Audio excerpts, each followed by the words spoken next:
199. Okay, 99 it is. So first and foremost, you need to understand what is medium length passage, how it varies from what you've been working so far, isn't it?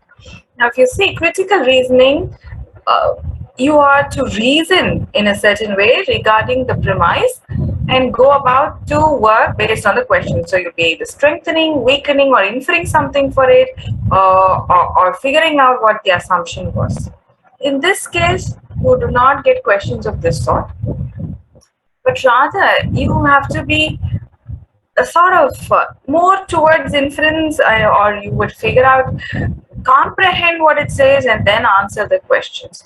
So the four kinds that you saw will not be here, but instead you have questions like why is this phrase being used, or what one can understand when this phrase or this word is used in the context, or more towards inference, or where when you see a set of statements coming out, what can you make out of it? So you'll have questions of that sort of, why is the author coming up with these lines, so on and so forth, a few questions to make the evaluator understand how much or how you comprehend a given information.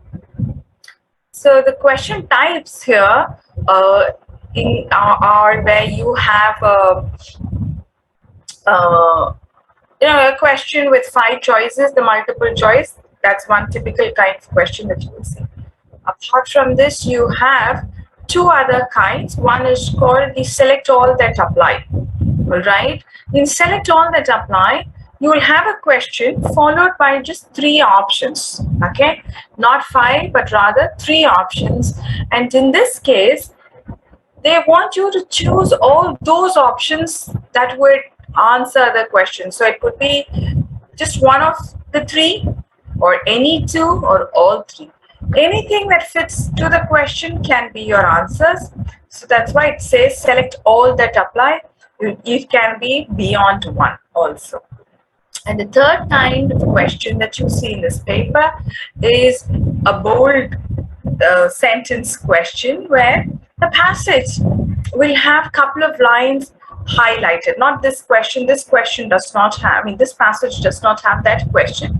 I will take you to that kind of question after this. Okay, after this we will deal one of that kind. Where the passage itself will have a couple of lines that are in bold. Then the question will be, then you will have a question. Okay, there will be a question, and the answer to the question will be one of these bold statements. So instead of copying down from the passage itself, they have just highlighted it, and you will pick up that highlighted content. That's it. That's your job. Question would be the same kind. Which one would fit this question? The answer for that question will be one of these lines. You just have to pick them up. Okay. So these are the 3 kinds of questions that you see in passages, be it medium length or long passages. It's the same thing. All right. So we'll start with it today. We'll start with this one on page 99. So now the next question arises is, how do I go about, how do I approach this, isn't it?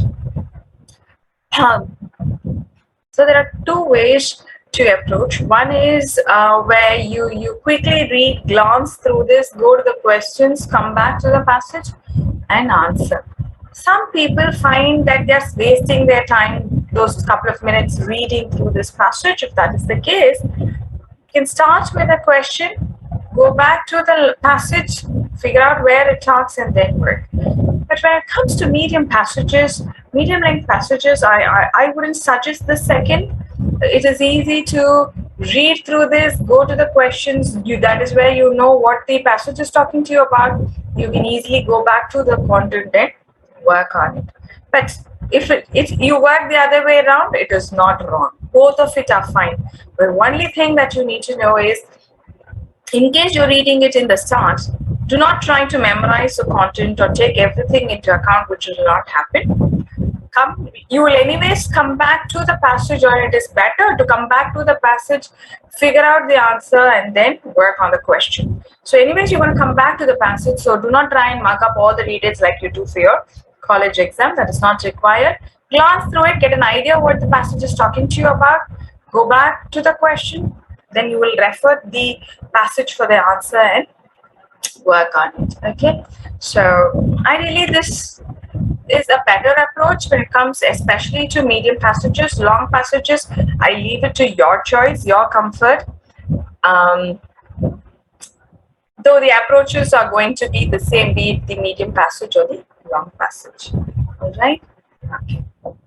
So let's start with the passage here.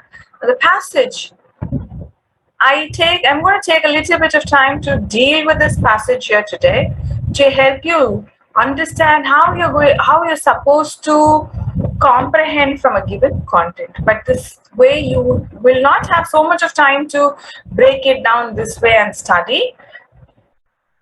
But when you practice yourself this way, when you read the first time itself, all these things will get into or this is how you will start interpreting the information. So get into that habit. So that on the when you start preparing, your preparation will take you forward so that you save a lot of time. All right. Now let's get started here. For many years, Benjamin Paul's seminal account of the participation of African Americans in the American Revolution has remained the standard work in the field. According to Paul, the outcome of this conflict was mixed for African American slaves who enlisted in Britain's fight against its rebellious American colonies in return for the promise of freedom. The British treacherously resold many into slavery in the West Indies, while others obtained freedom in Canada and Africa. So let us try to comprehend what the passage says so far for us. It says, okay, what do you understand by this word seminal account? Right at the start of the passage, you have this word called seminal account. Is there anybody who knows the meaning of this word? Okay. Now the word seminal account means first-hand account. Okay. I'm going to tell you one more thing here. When you read passages, there is a possibility that there are certain words or part of the passage which you are not able to comprehend at all. You might have read it once, it doesn't make sense to you. You read it the second time, it still doesn't make sense to you. Leave it. Move forward. Go on to read. Sometimes you may not be able to understand line by line or word by word. If that is the case, go on, complete the passage. That is absolutely fine. At least you will get a gist of what the entire passage is, and that is fine. Sometimes that is all you might need. So do not spend a lot of time in the start itself to comprehend what it is saying. If that is not happening, move forward. You need to let go and move forward. Only then you will be able to save time in these cases. So move forward, then come to the questions. Maybe the question will help you understand, and then you can, when you read through the lines, you will be able to answer better. Okay, so this is something I want you all to keep in mind when you work with any content. You know? These are exams that work two ways. One is where they try and evaluate how much you comprehend. Two, you also need to solve the paper. So when you need to solve the paper, if you're going to dwell on this one passage for extra time, which means something that you know probably you'll be not having enough time to work that out. So instead, learn to move on, come back to the left out ones once you complete those that you do. Even to get into this habit, your practice tests are what is going to help you.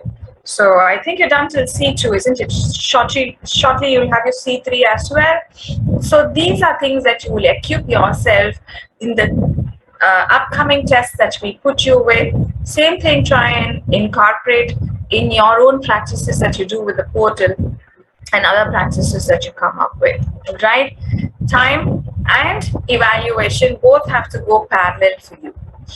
Okay, coming back to this, where seminal account talks about first-hand account. All right, so this word seminal account means first-hand account. But the participation of African Americans in the American Revolution has remained the standard in the started to work in the field. So this is some information that starts off by somebody's account or somebody's information about the African American or the Revolution war that took place. So this person's information remains the standard according to Quarles. So according to this person, the outcome of this conflict was mixed for the African American slaves who enlisted in Britain's fight against its rebellious American colonies in return for promise of freedom. So what do you understand? We understand that these slaves, African American slaves, had to side for the Britain or side towards with Britain and fight against whom? The Americans, right? And what were they promised, these slaves? They were promised freedom. So much is what you understand. But there is another word here in this. It says the outcome of this conflict was mixed for the slaves. Why does the author say this?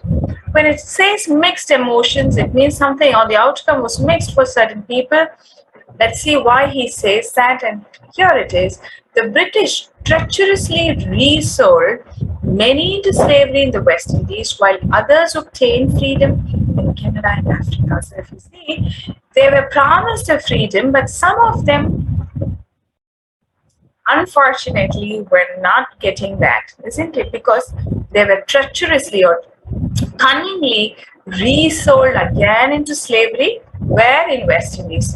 But there was another group of these slaves who found their freedom when they moved to, or when they were sent to Canada and Africa.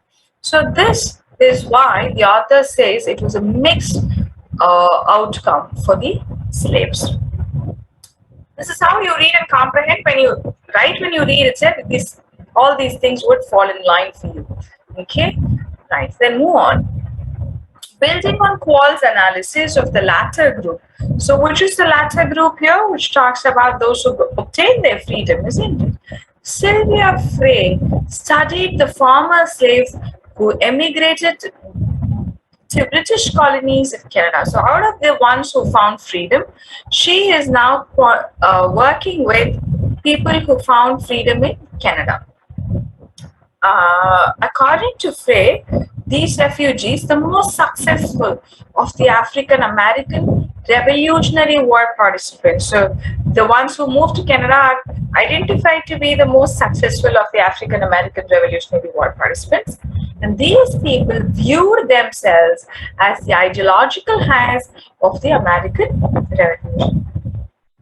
Frey sees these inheritances reflected in their demands for the same rights that the American revolutionaries had demanded from the British. Land ownership, limits to arbitrary authority, and burdensome taxes, and freedom of religion. Why do they view these people who moved to Canada, who gained their freedom in Canada, why do they view themselves as ideological heirs of the American Revolution?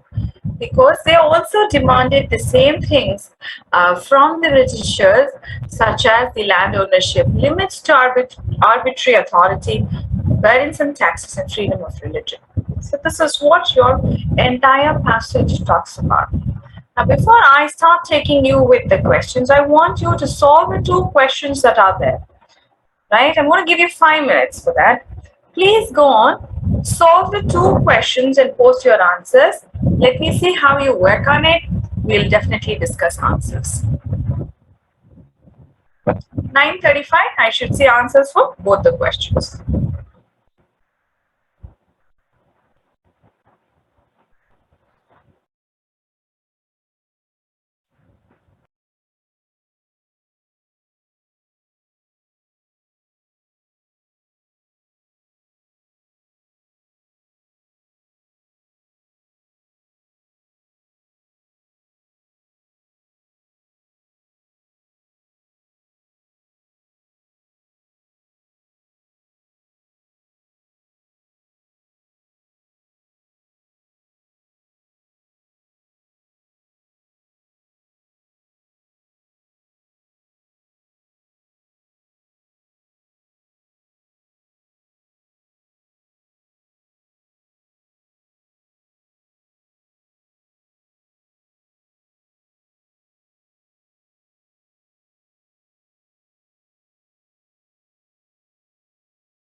Good. I see only one answer within the given time. What about others?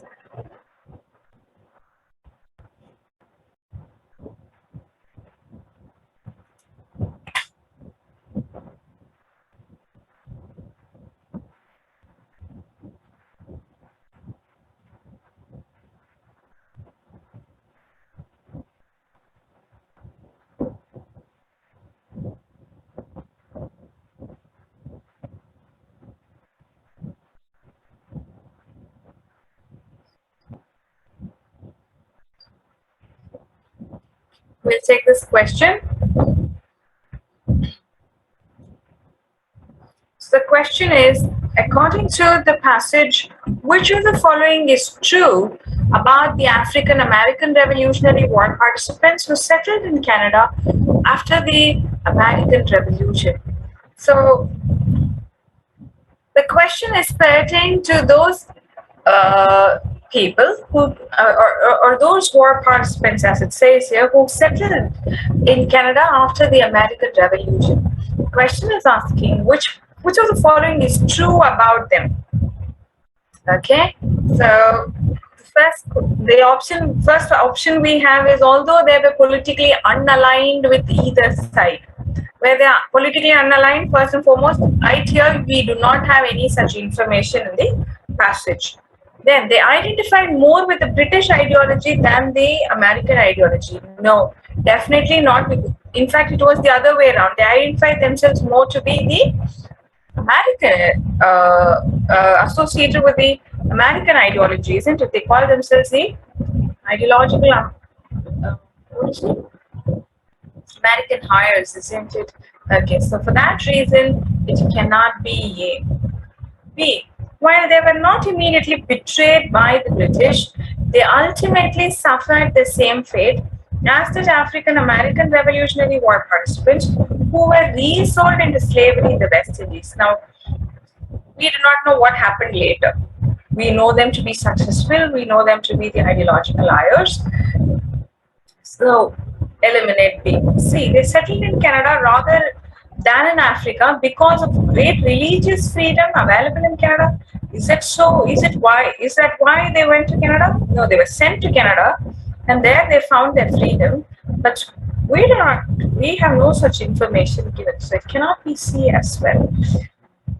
D. They were more politically active than were African American revolutionary participants who settled in Africa. Again, for this, you have no information. E. They were more successful than were African American Revolutionary War participants who settled in Africa. Yes, they were more successful than the ones who settled in Africa, because you have this line of reference here. Can I take you to the line of reference?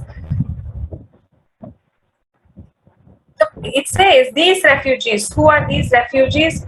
Okay, so for that you have to connect here. Sylvia studies whom? The farmer slaves who emigrated the British colonies in Canada. So that is the group she studied, and she says these farmer slaves,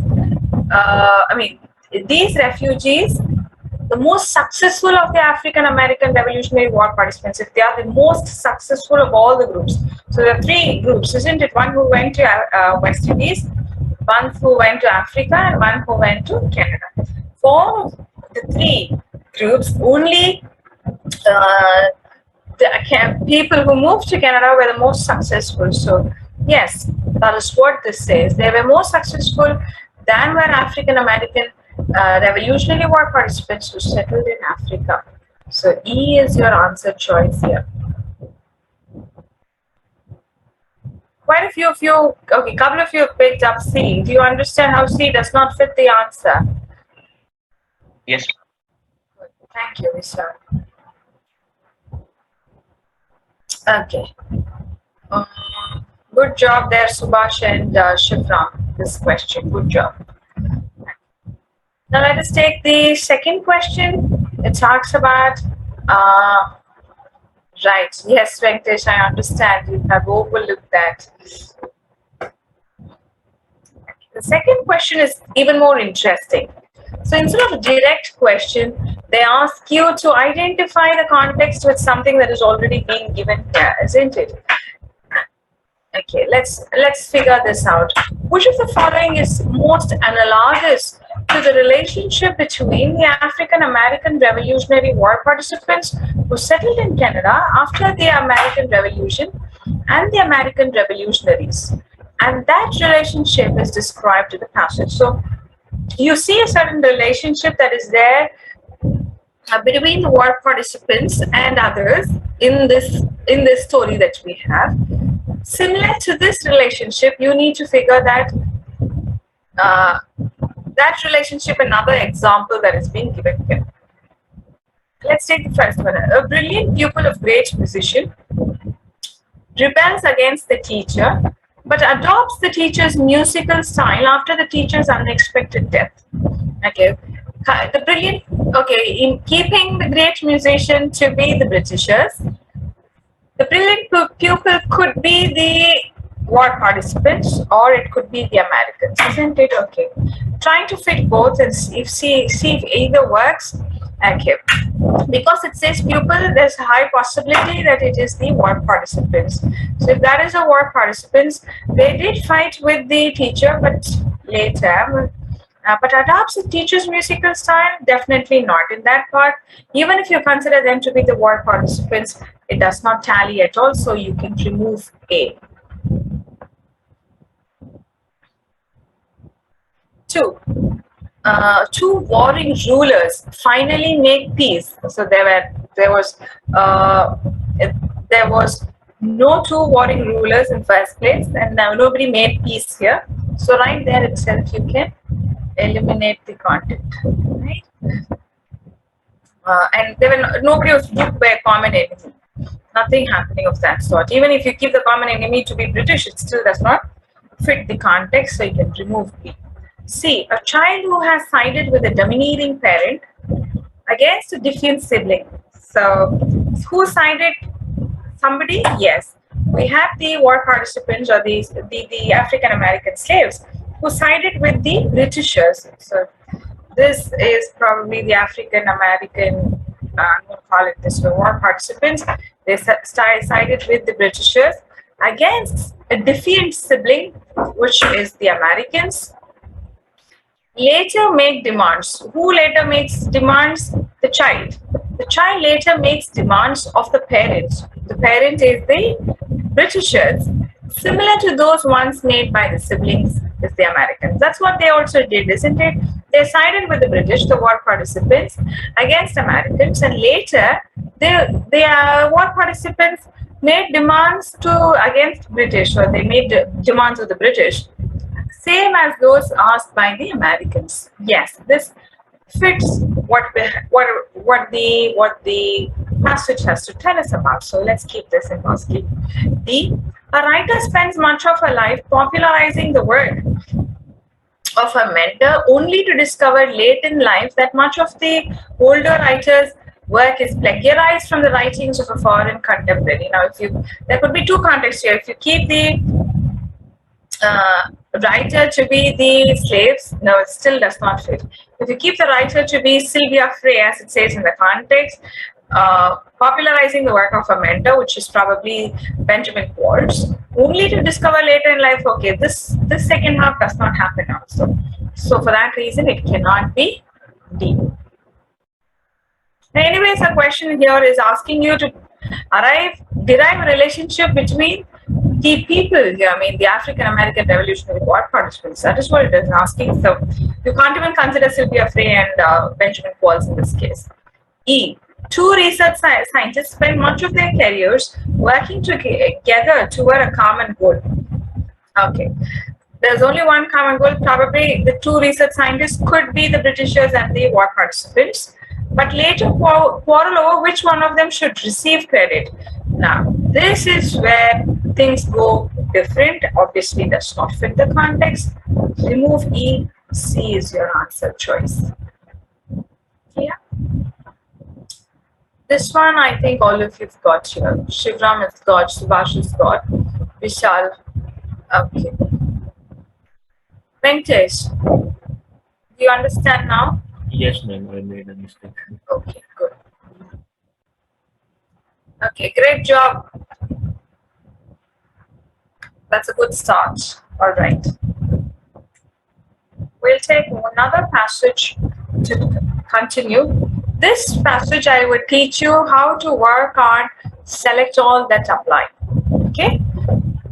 So let's read this passage. Published in 1829, David Walker's appeal delivered a furious indictment. So indictment is more like a criticism, isn't it, of American slavery and racism, while articulating the necessity of resisting immoral authority by any means necessary. So they articulate is to communicate, speak out. So this appeal that David Walker comes up with is very strong message, or is pointing out at the slavery and racism that they are facing, and the need to immediately stop it by any means. The significance of Walker's pamphlet is not published in this ideological message, however. Okay, so I'm sorry, it's not limited to this ideological message, however. So it does not just stop there. The pamphlet has more to it. Walker believed that the disparity between the condition of Black Americans and the unalienable rights and Republican principles laid out in the Declaration of Independence could be a rallying point for Black Americans seeking to be recognized as citizens. So it says here that so it gives points as to how the Black Americans would fight for their rights and gain their citizenship. It says, what is rallying point? Means you use that to rally or to argue, to make your point. No, you need that to make to prove yourself. No, you always have points to gather. It says that the Declaration of Independence has points which they can use for their side, right? And it says, like Thomas Paine, whose 1776 pamphlet Common Sense helps propel the American colonies towards independence, Walker recognized the importance of claiming a public voice through which to communicate with both Black and white Americans, and the utility of using printed document to do so. This sort of connects with what we just read, isn't it? Where we saw about how the Americans got their freedom from British and how the slaves also becoming slaves again or gaining freedom. That's the same context we have here. Well, that's just an extra bit of information for you. It says, so David Walker feels his idea would work out because he takes reference from another approach of the same kind done by Thomas Paine in 1776, where his pamphlet was what helped the Americans gain their freedom. So he feels through the pamphlet he is able to communicate not just with the Black Americans, but even with the white Americans from whom they're trying to gain their freedom. And the printed document is doing all that is needed for them. Okay, so this is what this passage has to say for us. Now let us try and solve the question, the first question. The question kind is, select all that apply. Could you give us a minute so that we can just quickly glance through the entire passage once? Sure. Will you take up the two? Okay, you read through it. We'll take the first question together. Second question, I'll leave it to you.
I think we can start.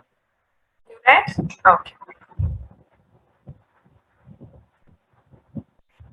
Consider each of the choices separately and select all that apply. The passage indicates that Walker would probably have agreed with which of the following about the Declaration of Independence.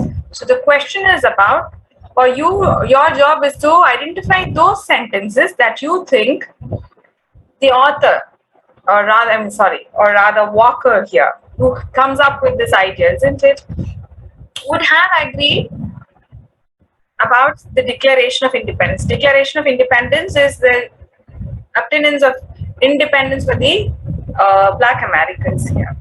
It threatens the president's political ideals that the United States had not lived up to. Does it do that? Yes. Yes, it does, because that is what it starts off with. It starts off by saying about this indictment. They want to gain freedom from them, isn't it? So right there you have take one. Then move to the second. It could play a useful role in engendering social progress, engendering, initiating. Does the Declaration of Independence become a source or a stimulus to bring about social progress? Yes, ma'am. Yes, Yes. it does. Yes, it does. Because it is trying to upgrade a group of people, isn't it? So yes. So second, you also go on to select the second one. Then read the third. It's often misinterpreted by its most zealous admirers. Zealous, enthusiastic, maybe. Do you have anything of that sort? First and foremost, we have no information, or it does not talk about any admirers at all, right? And then we have no information again in the passage which talks about their misinterpretation. So you cannot pick the third option. The answer for this question would simply be 1 and 2. So it can be in order, or it can be like 1 and 3 also. It need not always be in the order. It can be 1, 3 also, or just 1, 2 and 3, all 3, anything, any option, any possibility is there. Okay, now try to work on the second one and post your answers. The second question, make your choices and put it out in the chat box for me.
Okay, we'll discuss this question.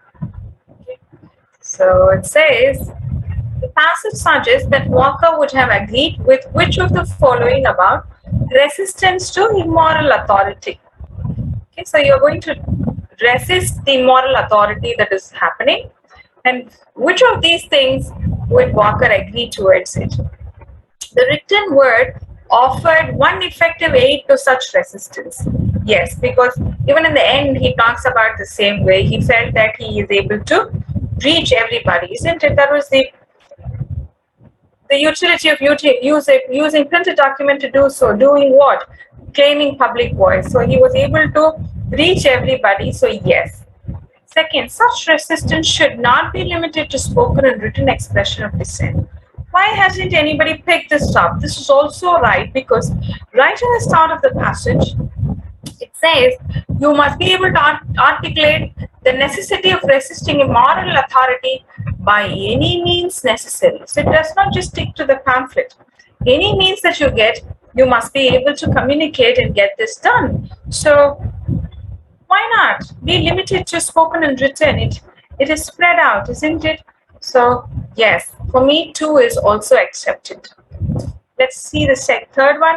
Such resistance was crucial if Black Americans were to achieve their full rights as citizens. Very well.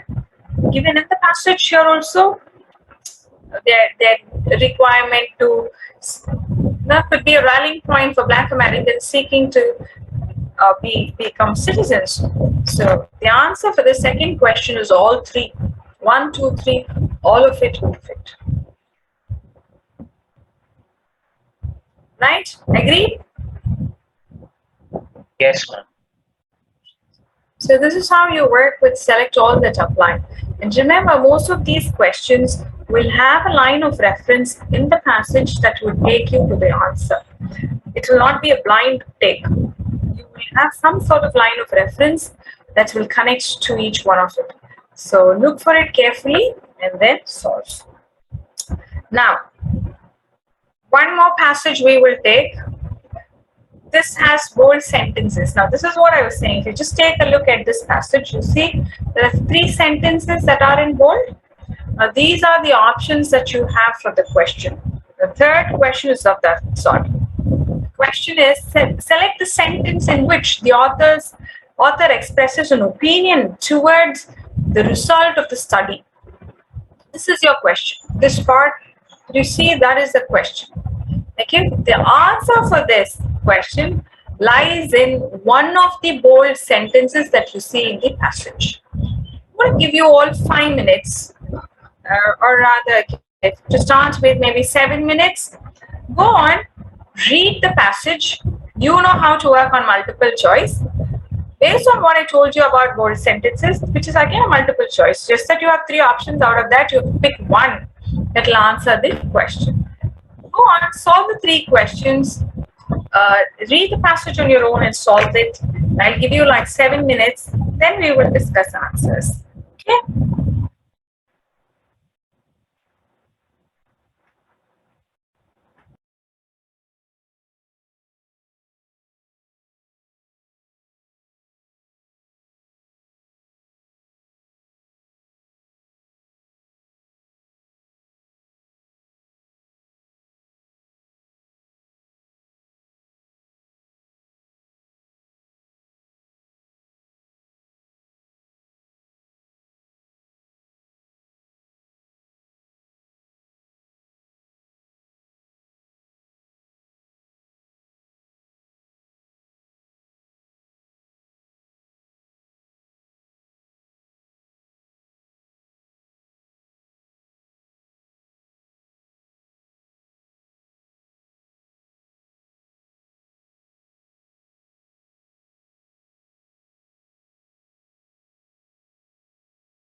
I've received only 2 answers. I'm going to give you all another 2-3 minutes. Go on, solve it and post your answers, please.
Let's discuss answers for this.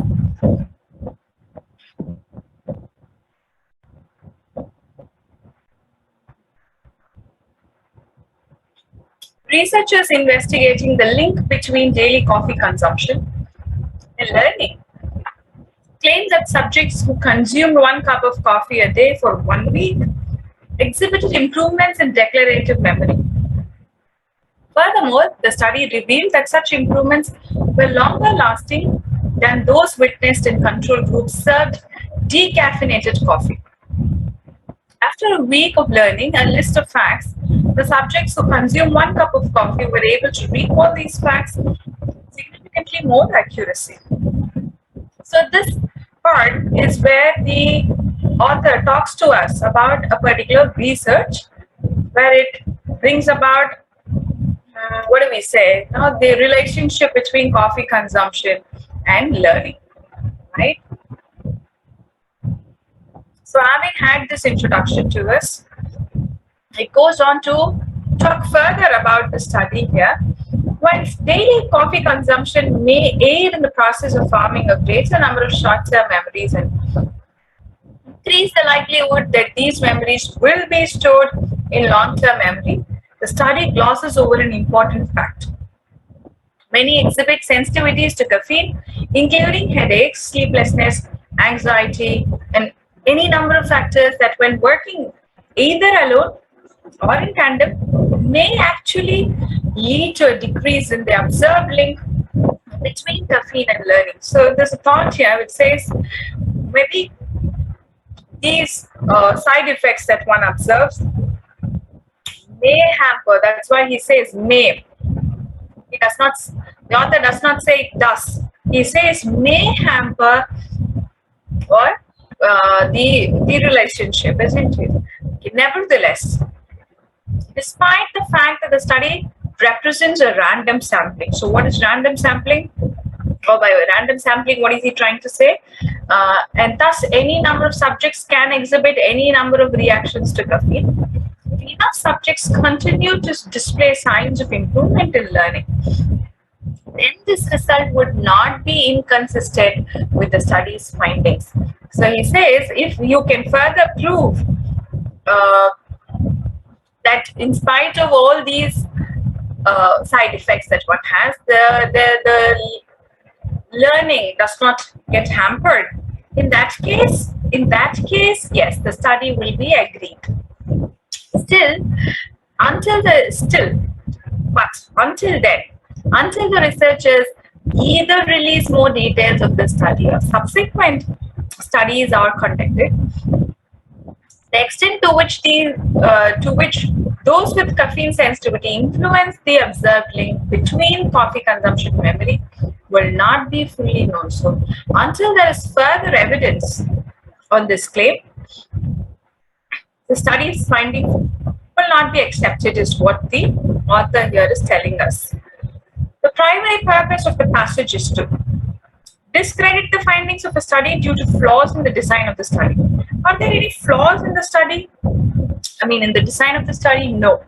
So you cannot pick that out. So it is not A.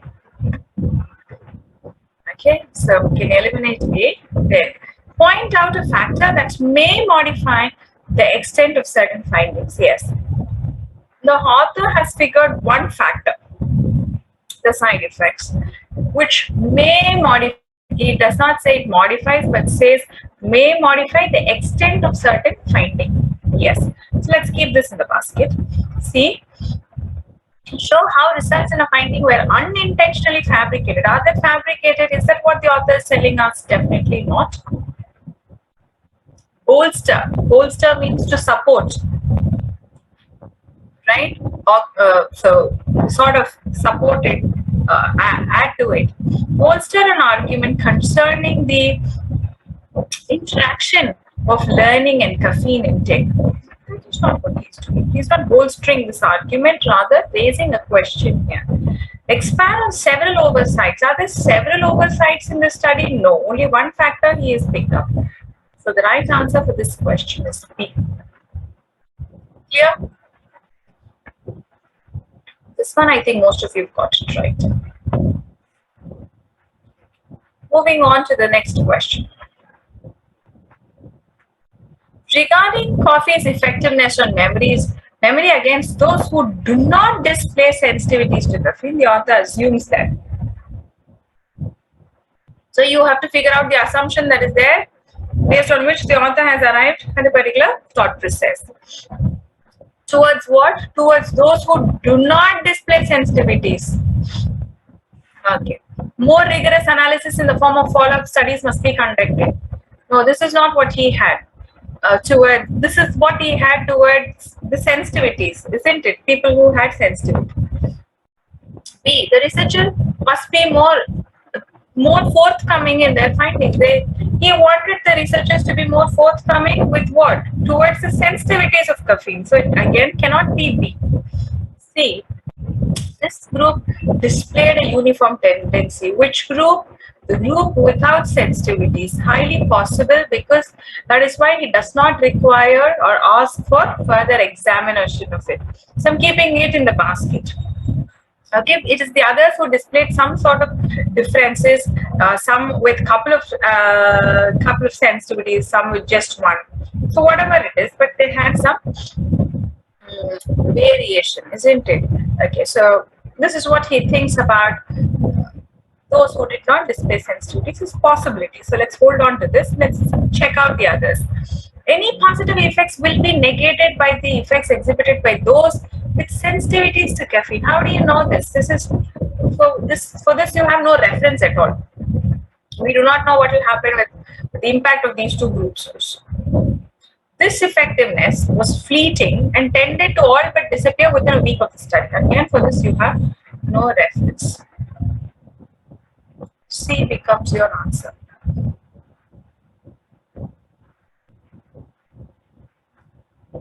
I see varied answers for this. I hope you understand. Do you all see how A, B, or D, these cannot be your answer choices?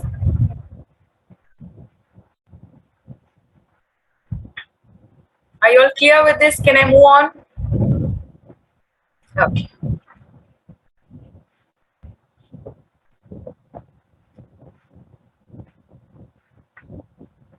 Now the last question.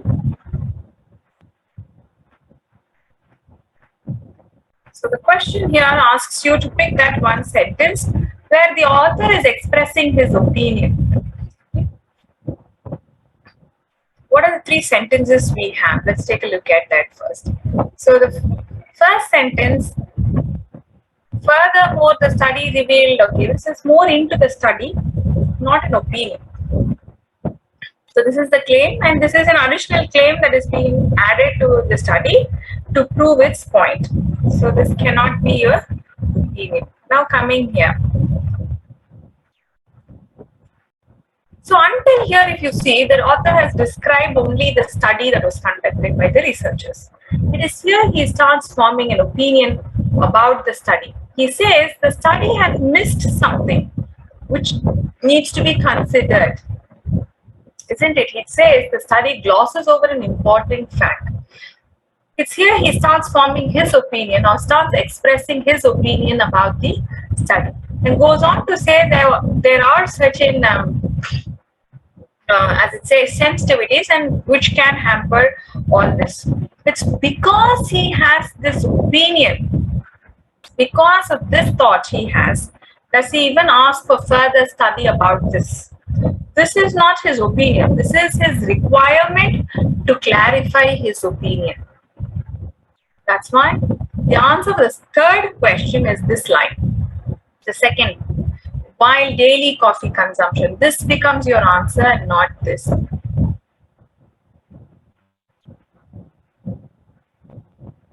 I think only Venkatesh had that. I mean, Vishal got it. Very good, Vishal. Others have mostly gone with the third one.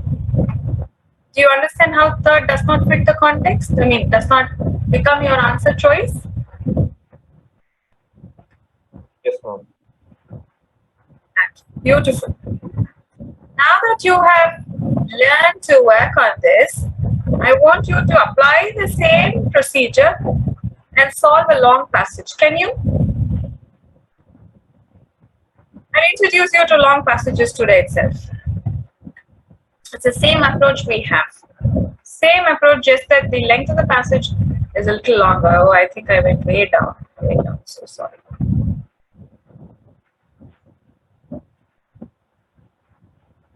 Yeah, take this second passage that is there. That is interesting to work with. To start with, it is a nice one. It's on page 113. I'll give you 10 minutes for this. I'll give you 5 minutes for the earlier one, 10 minutes for this. Go on, solve this passage that is on page 130. What sort of questions you have here? Oh, all are multiple choice. Okay.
Done?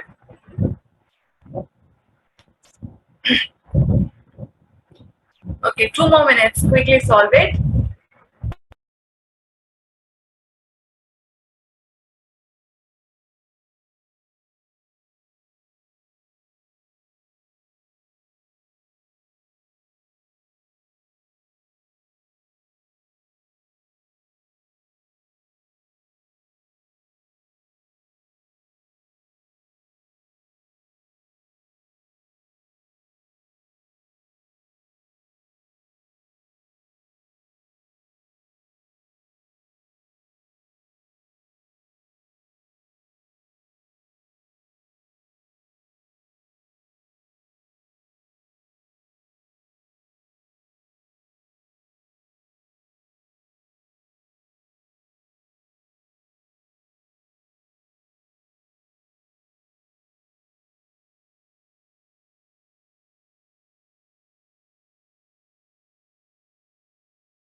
Only one person has solved this passage, is it? What about others?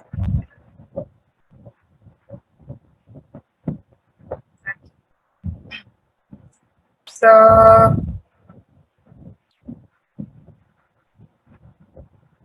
this passage on the whole, if you see, talks about certain boundaries that wasn't there earlier in the coastal waters, but later on came into existence for certain reasons. That is the overall part of the passage, isn't it? Now let's go on to take each one of these questions and find out the answers for it. Okay. I'm going to take up the different approach now. I'm going to pick the question, go back to the line of reference, and then solve it. According to the passage, until the mid-20th century, there were few jurisdictional disputes over international waters because.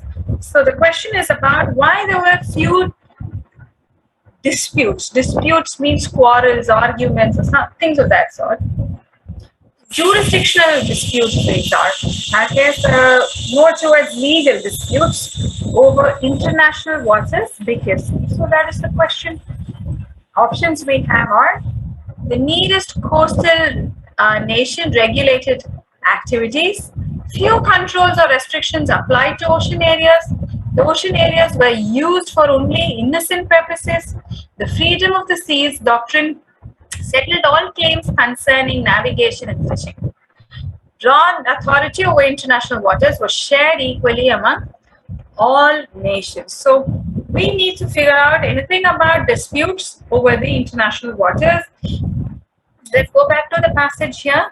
Let's see where we see something of this sort. Okay, there's one line here that talks about where there were few jurisdictional conflicts, isn't it? So what do you see here? I immediately see this word. So I'm going to read around these words and see what the content is all about. It says the citizens of all nations have the right to use these unrestricted ocean areas for any innocent purpose, including navigation and fishing. Except for controls over its own citizens, no nation had the responsibility, let alone the unilateral authority, to control such activities in international waters. And since there were few standards of conduct that applied on the open seas, there were few jurisdictional conflicts. So I know what the reason is. I read here there were few standards of conduct that applied upon the open seas. That was the reason. So which option gave me that? B. Few controls or restrictions apply to ocean areas. That becomes the answer. Shivram, I hope you understand. Yes, ma'am, got it. Ma'am. I'm not sure if others have solved it. What your answers are. If you have picked up a wrong answer, I hope you understand how to go about and work on it. Just give me 1 sec. Let me connect the laptop to the charger. Just give me 1 sec.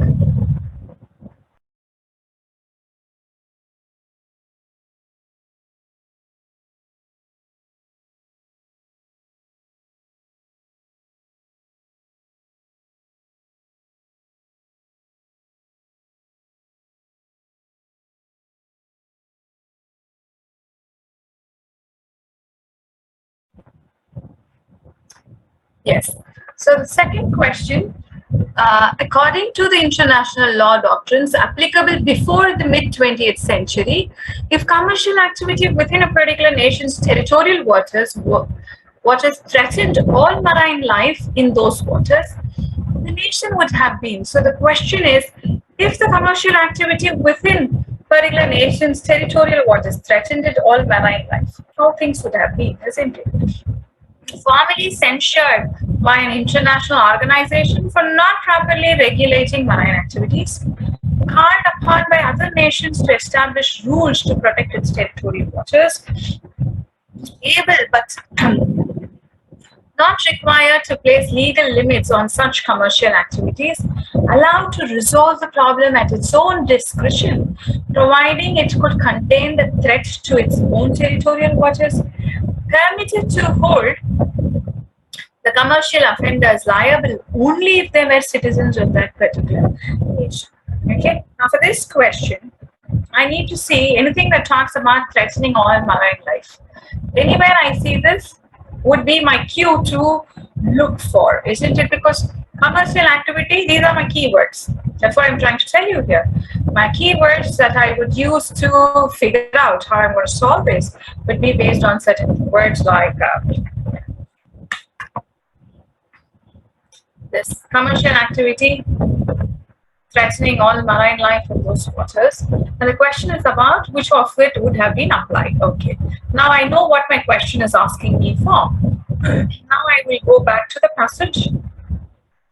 You see anywhere about these things. Commercial, yes, maybe somewhere towards here also I see. Then where else can we see here? Do we have?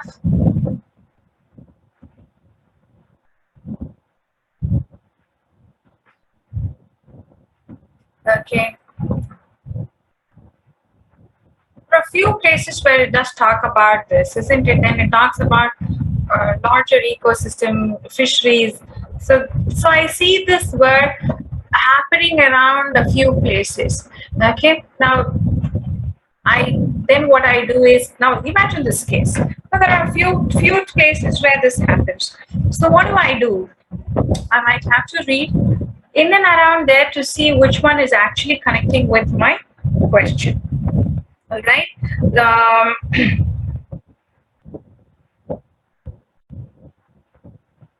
So I start by this. This I know the citizens of all nations have the right to use this for innocent purpose, including all this. It is because of this there was no standards that was placed also. This is what we know.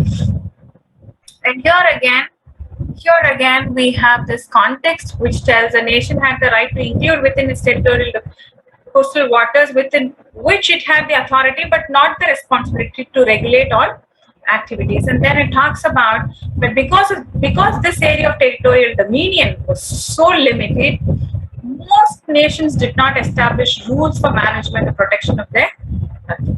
It's because they lacked responsibility, they didn't have any rules.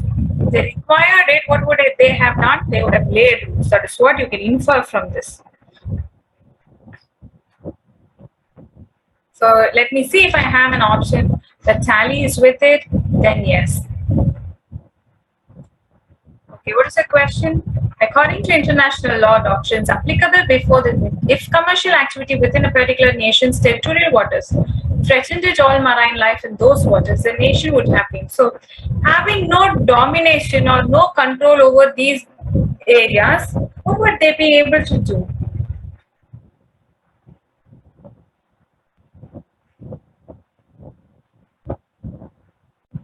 Able but not required to place limits on such commercial activities. So how would the nation would have been? They wouldn't have taken any action because they have no rights over it. So they were not required to take any action. That is what would have happened. Later, that when they found oil resources and so on, that is when they started placing rules, isn't it? Until then, they had no action to take. So the answer is C. Are you all clear? You all see how to work on this? Long passages are a bit time consuming. Okay. And for your knowledge, in your entire paper, where it includes the two verbal sections, you will generally get only one long passage to work with. The entire paper, only one long passage to work.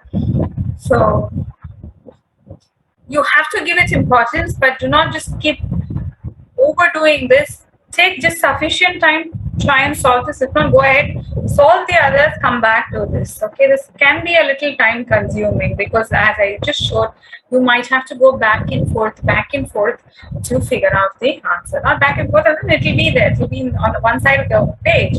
But still, you have to keep scrolling up and down, isn't it? To avoid this hassle, or you must be quick at it. Read quickly, be able to connect the clues with the statements there. Yes, this happens with practice. So do practice well. If you feel you're taking a lot of time, move ahead, finish others, and come back to this. All right. The third question. The author suggests that before the mid-20th century, most nations' action with respect to territorial and international waters indicated what? we just saw this. We just saw about this. Okay, anyway, let us take a look at the choices we have. Managing ecosystems in either territorial or international waters was given low priority. We saw this. We just read through this content. Then, unlimited resources in international waters resulted in little interest in territorial waters. It is not because they had unlimited resources in international waters that led to their little interest, but they didn't know about the existence of resources. It definitely cannot be the nations considered it their responsibility to protect the territorial but not international waters. Sort of, but we will come to that. The nation's authority over its citizenry ended at territorial lines. Okay. Although nations could extend their territorial dominion beyond 3 miles from their shoreline, most chose not to. No, it definitely is not. So you have to choose somewhere between A, C, D. Now let's go on to figure out where we have the line of reference. It's right there where we saw.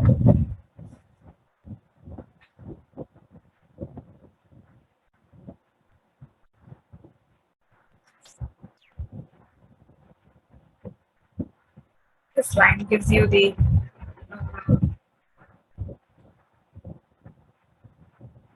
this line tells you how the controls was, and then it moves on here where it talks about the lack of standards is traceable to popular perceptions held before the middle of this century. By and large, marine population was not perceived as a significant problem, in part because the adverse effect of coastal activities on ocean ecosystem was not widely recognized. So they didn't know about it, so they did not have any hold on it at all. So the answer to the third question has to be managing ecosystems in either territorial was given low priority. Okay. Answer to the third question is A. Got it right. Shivram has got this question right. Others are clear with it? Are you all clear or not? Okay. The author cites which one of the following as an effect of the extension of territorial waters beyond the 3-mile limit. Shivram, can you take this question? Tell me how you went on to solve this. So the question says that the author cites which one of the following as an effect of the extension of territorial waters beyond the 3-mile limit. So I have written option C right here. Okay. Option C says that nations, the opportunity of some nations to manage large ecosystems. So in the passage, wait, I'm searching the line, like where is it? Okay.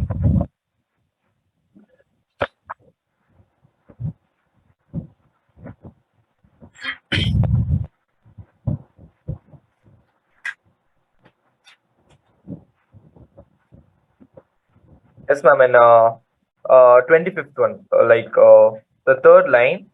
First, the establishment of extensive fishery zones extending national territorial authority as far as 200 miles out of the country's coast has provided the opportunities for nations individually to manage larger ecosystems. Very good. Very good.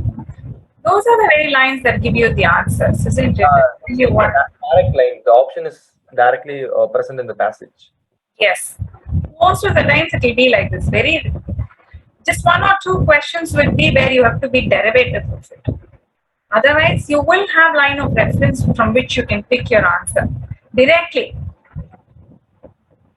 making C the opportunity for some nations to manage large ecosystems. Direct, very direct. Lovely. Lovely. Well done, Shivram. Okay.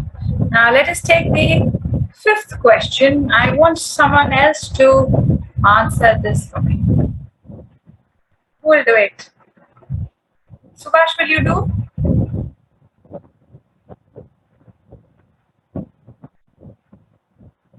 Yeah.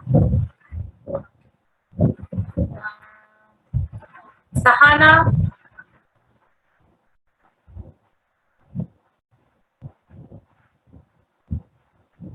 You all don't want to take this at all, is it?